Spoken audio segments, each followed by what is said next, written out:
Hey members, my name is Shelly Sun, the CEO and founder of BrightStar Care and past chair of IFA, having served you in 2017. I have the honor of welcoming Congresswoman Stephanie Murphy to share some insights into the Employee Retention Tax Credit and how all affected businesses can benefit from the program for the remainder of 2021. Many of you are familiar with Congresswoman Murphy, who represents much of Orlando, Florida, and serves as the chair of the moderate Blue Dog Democrat Coalition. She was also the distinguished winner of the Franchise Legislator of the Year Award in 2018. Congresswoman, thank you for your passionate leadership in addressing both the economic and health challenges our country continues to face.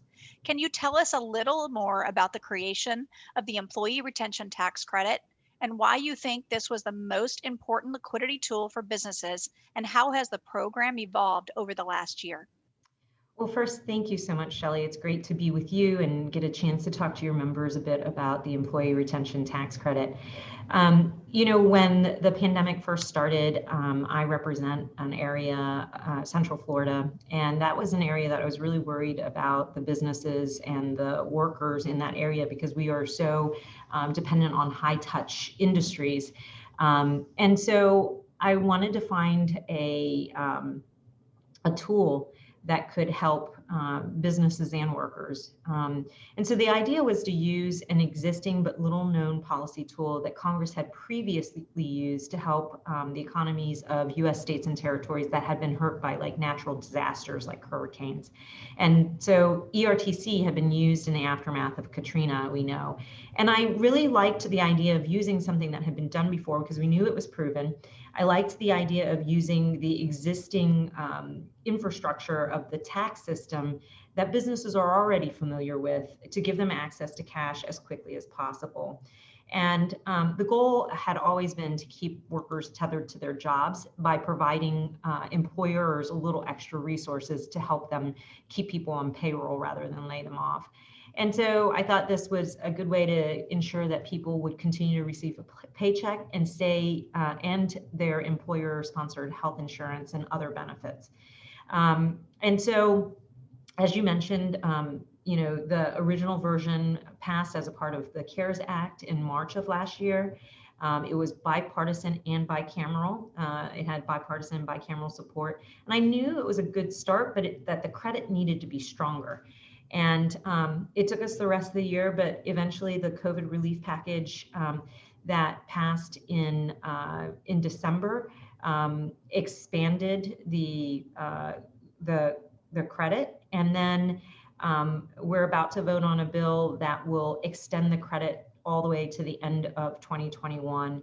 And so through time, we've been able to make the credit more generous and more widely available, as well as to extend the timeline so that it takes us to the end of this year when I think some businesses will still be struggling to get back to revenue levels of 2019. And then the final thing we were able to do was to allow the firms to use it with PPP and not just as long as they didn't double dip for the same period of time. And I think that was really important too, because a lot of businesses had taken PPP loans, but could also benefit from the employee retention tax credit. Fantastic. And now we're at a place where one of my biggest challenges as a legislator is raising awareness about this program. We got it into law, but a lot of small businesses don't seem to know about it. Obviously, the packages that we passed were really big and there was a lot of things in it. But this particular tool is one that I think can be very helpful to businesses, but they just don't seem to know much about it. How have you helped to get the word out about the program, and what do you think we should be doing better to educate owners? Yeah, no, great question. I mean, we've spent time working with our payroll processor to make sure that they would help our franchisees and us be able to look at it, evaluate it, and see what we qualify for.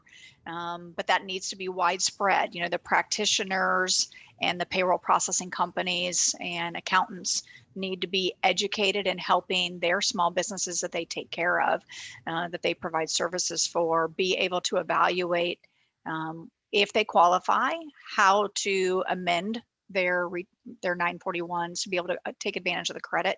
I think the biggest thing, and I think you have a lot of ability probably to influence, is it's a great program, but the access to the liquidity is what is so critical.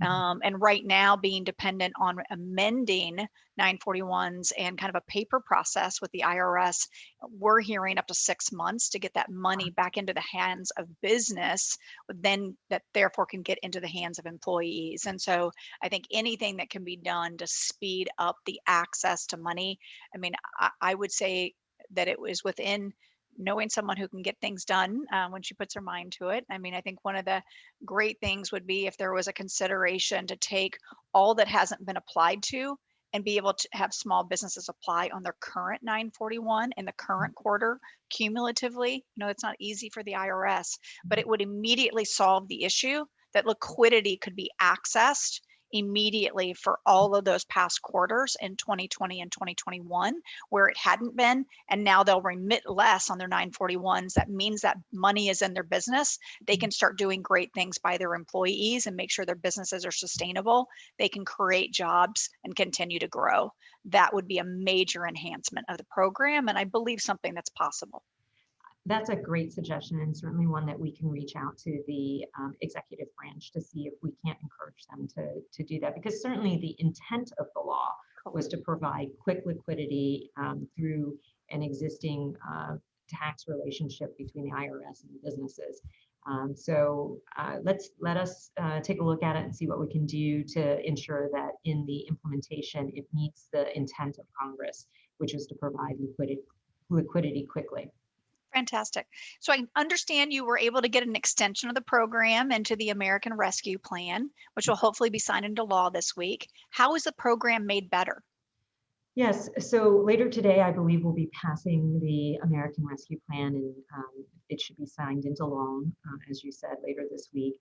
And it really was to, the American Rescue Plan will get a lot of much needed relief out to communities and businesses. And we were able to secure that extension of ERTC through the end of this year. And it will also allow large companies experiencing significant revenue loss increased access to the credit. And I think that will be helpful. The bill also allows new businesses to claim the credit. And so all of these improvements will make the ERTC an important and impactful tool to get cash into these businesses as quickly as possible, especially if we can resolve some of the implementation challenges that you just raised. That's wonderful. So Congresswoman, we are again so grateful for your leadership throughout the pandemic. The ERTC has been a lifesaver for so many franchisees across the country. Thank you for your passion and for your great working relationship. We look forward to helping you get the word out about these really helpful new changes to the program in 2021. IFA members, thank you for joining, and please do connect with IFA staff if you need further guidance on this program. Be safe, everyone. Take care. Thank you, Congressman Murphy. Thanks so much. Take care.